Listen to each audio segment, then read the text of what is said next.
पर विजय प्राप्त करने के लिए एवं इसे प्रशिक्षित करने के लिए युद्ध की आवश्यकता है। वो कैसा युद्ध? इसे प्रशिक्षित करना, सुधारना अपने आप में एक बहुत बड़ा युद्ध है। जैसे एक छोटा सा बच्चा है, उसे शुरू में जब हम स्कूल भेजते हैं तो अपने आप में बहुत बड़ा कार्य होता है ये। पहले वो रोता है, चिल्लाता है, सुबह उठाना, फिर उसे तैयार करना, पहले से ही एक दिन पहले से ही घबराहट शुरू हो जाती है ना। अब सुबह आएगी और फिर से तहलका मचेगा, खींचते खांचते उसको स्कूल भेजा जाता है।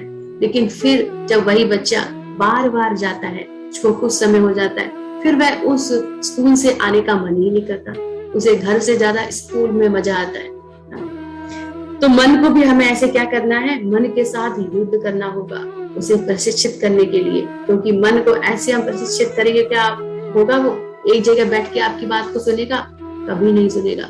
तो हमें क्या करना होगा, उसके साथ युद्ध करना होगा। कैसा युद्ध?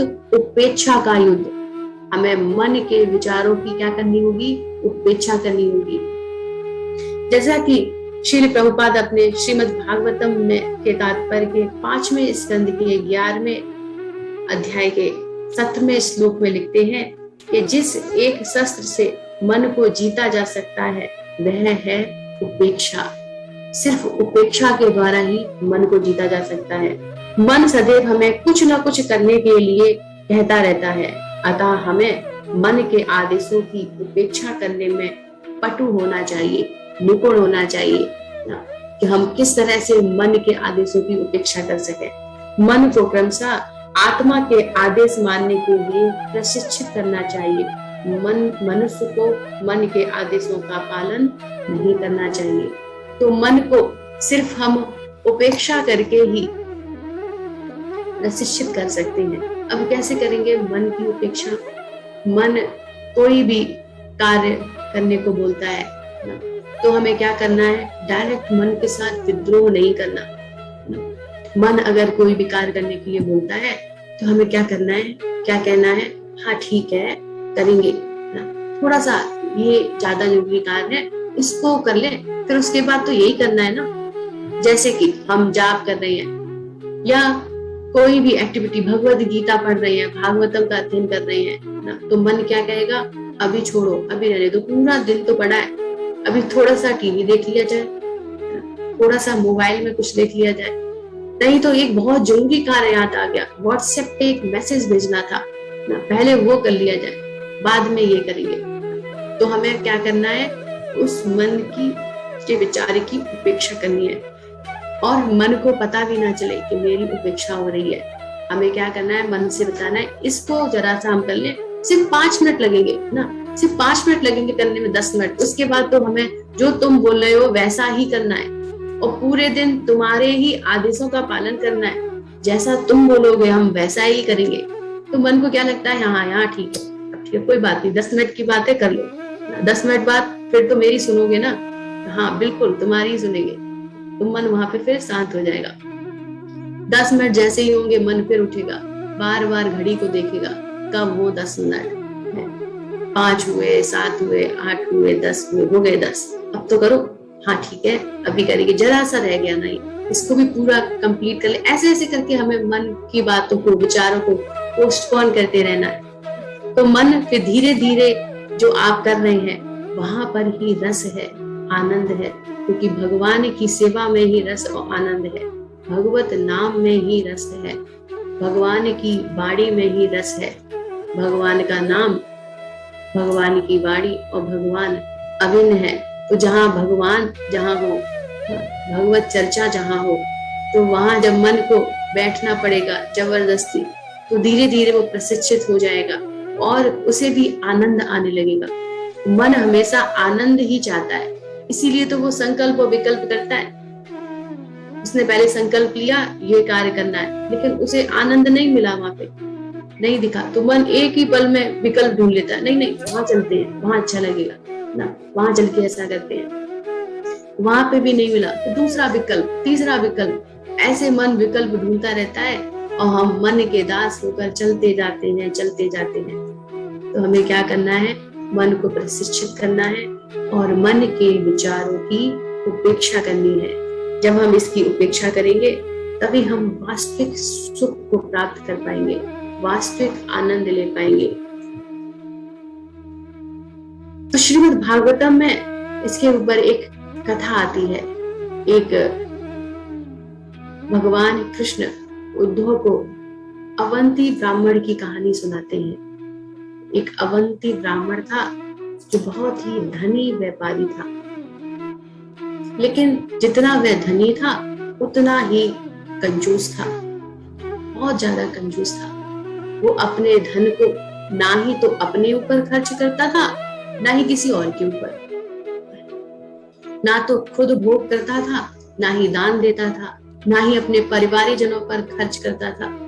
यहाँ तक कि जिसने उससे लिया था धन, क्योंकि व्यापार में तो लेना देना चलता है ना, तो उसने जिनसे लिया भी होता था उनका भी वापस करने का उसका मन नहीं होता था। जो आ गया वो अब क्या है, मेरा है ना, इतना वो मन के अधीन था। तो बहुत ज्यादा कंजूस था। तो वो जितना कंजूस था तो उससे सारे लोग बहुत ज्यादा परेशान थे, उसके घर वाले भी परेशान, और जिनसे उसने धन ले लिया था वो सब भी परेशान उसके स्वभाव की वजह से। तो एक दिन क्या होता है, उसकी इस कृपणता का स्वभाव के कारण उसको सब छोड़ देते हैं। उसके परिवार के लोग भी उसे त्याग देते हैं और लेनदार भी उसका पीछा करके जीना हराम कर देते हैं। सब उसके पीछे लग जाते हैं, उसे बहुत तरह तरह की यातनाएं देते हैं, और वह व्यक्ति परिवार द्वारा उपेक्षित होने पर अपने सारे धन जो उसने इतने अच्छे से इकट्ठा किया था व्यापार के द्वारा, जिससे उसे बहुत ज्यादा प्रेम था कि वो अपने ऊपर भी उस धन को खर्च नहीं करता था, उससे क्या होता है, उसे छोड़ना होता है। बिल्कुल वो रोड पर आ जाता है, दरिद्र हो जाता है। तो पहले जो व्यक्ति इतना धनवान हो और जिस चीज से इतनी आसक्ति हो वह एकदम छूट जाए तो सोचो उसकी स्थिति क्या होगी। वह बहुत ही परेशान होता है। लेकिन वह कंजूस तो था, लेकिन कंजूस के साथ उसमें एक गुण था कि वह धार्मिक था, वह धार्मिक प्रवृत्ति का था। धार्मिक होने के कारण जब उसे सब त्याग देते हैं तो उसे सिर्फ भगवान ही नजर आते हैं, तो वह भगवान की सेवा और आराधना में लग जाता है, भगवत नाम जाप में लग जाता है।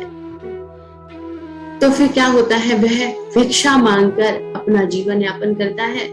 तो भिक्षा में भी लोग उसे वहां पर भी परेशान करने से नहीं चूकते, वहां पर भी उसे परेशान करते हैं। उसका जो भोजन होता है उसे गंदा कर देते हैं, उसके वस्त्रों पर मल मूत्र कर देते हैं, कोई उसके ऊपर थूकता है, कोई उसे मारता है, इस तरह से उसके साथ व्यवहार करते हैं। लेकिन अवंती ब्राह्मण इतना उपहास सहते हुए भी भिक्षा द्वारा प्राप्त किए गए अपने भोजन पर वो इस तरह से गंदे होने के कारण भी उसका कोई भी शिकायत नहीं होती भगवान से, क्योंकि वह अब उस समय मन के अधीन नहीं था। पहले वो मन के अधीन था जब वह कृपण था, कंजूस था। अब वह भगवान से आसक्त हो गया था, तो उसे किसी से भी कोई शिकायत नहीं थी। किसी के प्रति वह ऐसा नहीं रखता था कि इन्होंने मेरे साथ ऐसा किया। तो वह ब्राह्मण बहुत ही शांति पूर्वक अपना जीवन यापन कर रहा था और मन की अधीनता को छोड़कर बहुत ही सुखी था। तो एक दिन क्या होता है, उसने क्या हुआ, कुछ कपड़े उठाकर उन्होंने फेंक दिए कुछ लोगों ने। उसे स्वयं के अंदर एक ऐसा स्थान मिल गया जहां उसकी प्रसन्नता ब्रह्म कारणों से भी विचलित नहीं हुई। उसे एहसास हुआ कि अधिकांशतः हमारा व्यवहार इस संसार के मित्रों अथवा शत्रुओं में विभाजित करने से संबंध रखता है, जो कि इच्छा और द्वेष का और एक रूप है, किंतु उसका संबंध केवल मन से है। तो उस अवंती ब्राह्मण के मन के अतिरिक्त कहीं अन्य शरण मिल गई थी। उसका समझ में आ गया था ये सारे संबंध, सारे व्यवहार, ये सारा कुछ मन से है। बुरा लगता है तो मन के कारण, हमें अपमान महसूस होता है तो इस मन के कारण, क्योंकि हमने इस मन की दास्ता को स्वीकार कर लिया है। तो उसे वह आनंद ना चाहकर उसे आंतरिक आनंद मिलने लगा था, तो उसे इस चीजों से कोई प्रभाव नहीं पड़ता था और उसे बिल्कुल शांति मिलती थी, क्योंकि उसने भगवान की शरणागति को स्वीकार कर लिया था। तो यहाँ पर इस कथा के माध्यम से हमें बताया जा रहा है कि हम भी मन से परे कहीं अन्य शरण ग्रहण करना चाहते हैं। जब तक मन की शरण लेंगे तब तक हमें कृष्ण से अलग रहना होगा। वास्तव में नरक में अवंती ब्राह्मण कहते हैं, ना तो ये लोग मेरे सुख या दुख के कारण हैं, ना ही देवता, मेरा शरीर, ग्रह, मेरे विगत कर्म या काल ही। प्रत्युत्तर यह तो मात्र मन ही है जो सुख तथा दुख का कारण है और भौतिक जीवन को निरंतर घुमाता रहता है। तो अवंती ब्राह्मण को ये समझ में आ गया था कि वास्तव में स्वर्ग, नरक, सुख, दुख, मान, अपमान, ये सारा कुछ हमारे मन से है। जब हम मन की दास्ता को अस्वीकार कर देते हैं, आंतरिक आनंद में होते हैं, तो हमें इन सब चीजों का कोई प्रभाव नहीं पड़ता। तो इस तरह से अवंती ब्राह्मण कंजूस तो थे, लेकिन कंजूस के साथ उनमें एक गुण था धार्मिकता का। धार्मिक गुण होने के कारण उन्हें एहसास हो पाया इस चीज का कि हमें बाह्य आनंद नहीं चाहिए, हमें आंतरिक आनंद चाहिए। ये सारी चीजें तो क्षणिक हैं, कभी भी नष्ट हो सकती हैं। तो अवंती ब्राह्मण की ये कथा श्रीमद् भागवतम में आती है। तो ये अवंती ब्राह्मण हम सभी हैं ना, लेकिन हमारे अंदर हम कृपण तो हैं, कंजूस तो हैं, लेकिन हमारे अंदर तो इतना भी नहीं कि धार्मिक प्रवृत्ति हो ना, हमारे अंदर धार्मिक प्रवृत्ति भी नहीं है। धार्मिक प्रवृत्ति ना होने के कारण हम बार बार कष्ट उठाते हैं, हम सबके द्वारा ठुकराए जाते हैं ना, अपने परिवार के द्वारा, समाज के द्वारा, हर उस चीज के द्वारा जिस पे हमने अपना बहुत ज्यादा समय दिया है, जिसको हम सबसे ज्यादा प्रेम करते थे, जिसको हम संग्रह करके रखते थे, उन सब के द्वारा हम ठुकराए जाते हैं। फिर भी हम उन्हीं में लगे रहना पसंद करते हैं। हमने बहुत से परिवारों को ऐसे देखा है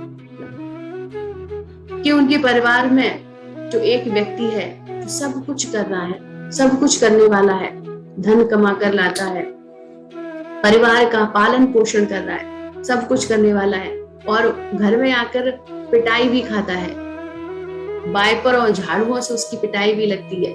एक क्षण उसे समझ में आता है कि नहीं, सब कुछ छोड़ो ना, यहाँ सब बेकार है, कितना भी करो कोई यहाँ मतलब नहीं, सब जीरो है। और जैसे ही थोड़े सा मीठी बाणी सुनता है, फिर उसे क्या लगता है, नहीं यही सब कुछ है। क्योंकि बार बार धक्का खाने पर भी ना, इतनी बुरी स्थिति होने पर भी गधों की तरह लगे रहे। गधे के क्या करते हैं, गधों से खूब सारा काम करवाया जाता है ना, और फिर उन्हें मारा भी जाता है, मार मार के काम करवाया जाता है, फिर जरा सी घास डाल दी जाती खाने के लिए। वही स्थिति है, ये सच में ऐसा हो रहा है लोगों के साथ। हमने ऐसे ऐसे परिवार देखे, लेकिन फिर भी उन्हें लगता है, कहते हैं अब ठीक है जो भी है, धक्के खा रहे हैं, परेशान हो रहे हैं, अपनी पत्नी के द्वारा पीटे जा रहे हैं ना, वाइपरों से और डंडों से पिटाई होती है। अच्छा ऐसे बोला तो जरा सी कोई बात हुई तुरंत वाइपर उठा लिया, लेकिन रहेंगे वो घर में, छोड़ के नहीं जाएंगे। यही सुख है। तो हमें ये मन के द्वारा है, मन इस तरह के लगाता है। हमें जरा सा अगर हमें लगता है कि यही हमें सुख देने वाले हैं, इनके अलावा आनंद सुख है ही नहीं, जबकि ये हमें सुख देने वाले नहीं है। सच्चा सुख देने वाले तो भगवान है। अगर घर के सारे सदस्य भगवान से जुड़े होंगे, भगवत नाम का जाप कर रहे होंगे, भगवान की आराधना कर रहे होंगे, तो सबका एक ही लक्ष्य होगा, एक ही प्रयोजन होगा, किसी में मतभेद नहीं होंगे, तो वही घर वैकुंठ बन जाएगा। तो सबको, आप सबको प्रयास करना चाहिए कि खुद भी भगवत नाम का जाप करें, भगवान की सेवा करें, भक्ति करें, और अपने घर के सभी सदस्यों को लगाएं भगवत सेवा में। तभी हम अपने घर को वैकुंठ बना सकते हैं, वैकुंठ का आनंद ले सकते हैं, स्वर्ग का आनंद ले सकते हैं। ठीक है, आज हे गोपीनाथ